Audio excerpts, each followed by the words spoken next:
The sun was barely up when I pulled into the driveway, my old Chevy rattling after a long weekend hunting with my dog, Max. I'd been looking forward to the quiet nothing but me, Max, and the wide-open field behind our house.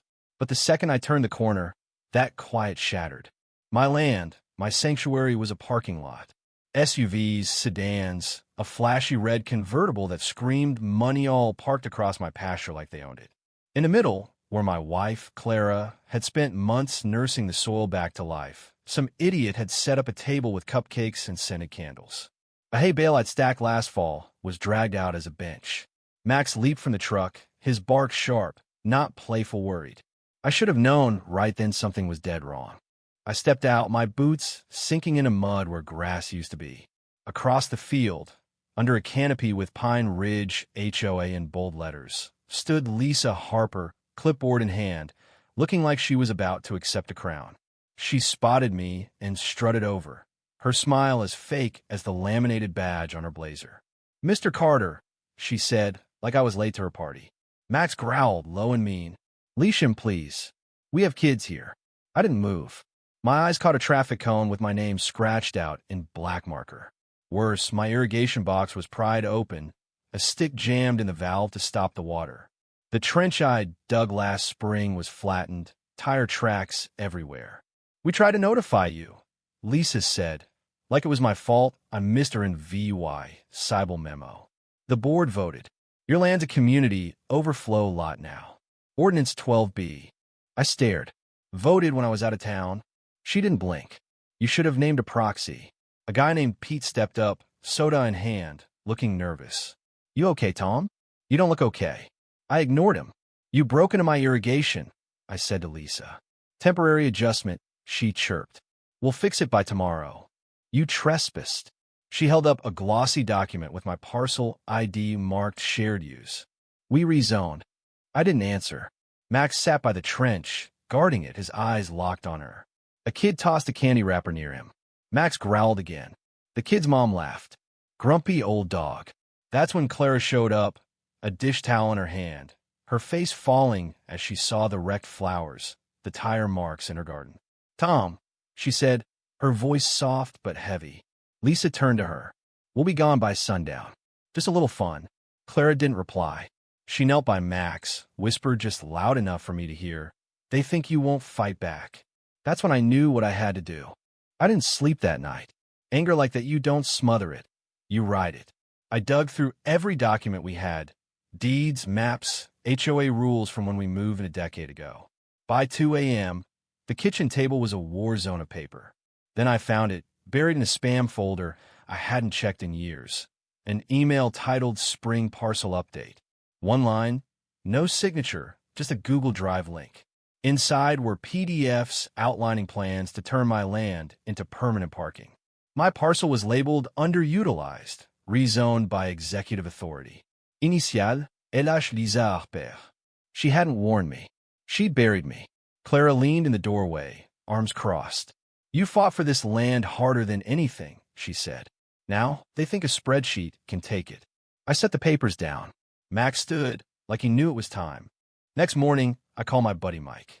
He brought his laptop and a flash drive. In the garage, he opened the HOA's files.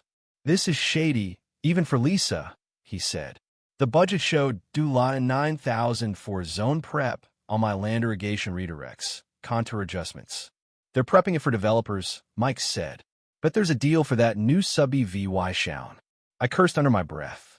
Max barked like he agreed. By noon, Clara had color-coded the EVY Denke. I saw it as leverage now, not loss. Lisa thought she'd outsmarted me with bylaws. I'd outsmart her with proof. Then it got personal. I woke up one morning, and Max was gone. His leash hung by the door, but he wasn't on the porch or in the field. Near the trench, I found a paw print, smeared like he'd fought, and a strip of duct tape with his fur stuck to it. My stomach dropped. I ripped the trail cam from the barn, dumped the footage. At 2:47 a.m., two figures in hoods grabbed him.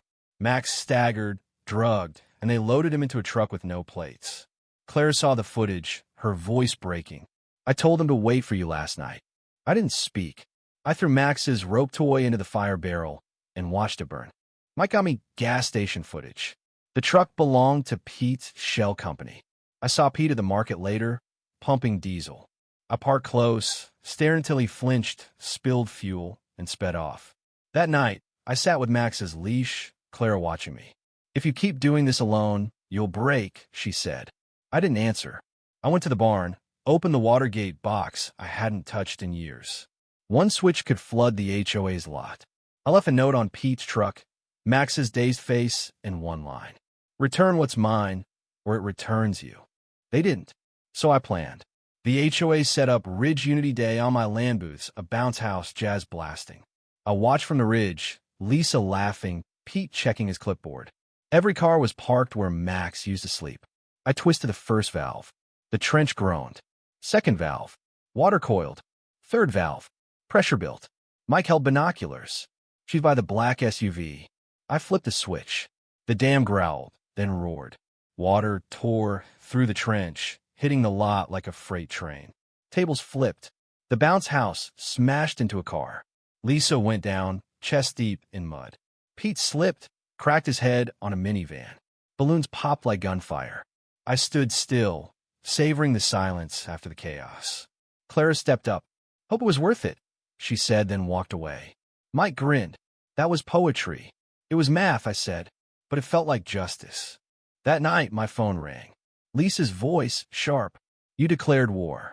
We have footage, testimony. You're done." Then she slipped. "The dog's fine. We were just making a point."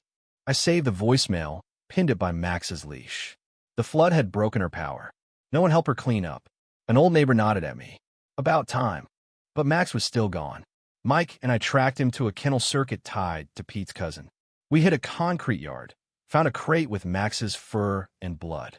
Then a burnt-out barn with a rope toy and claw marks. Finally, a rusted trailer in Harper's Crossing.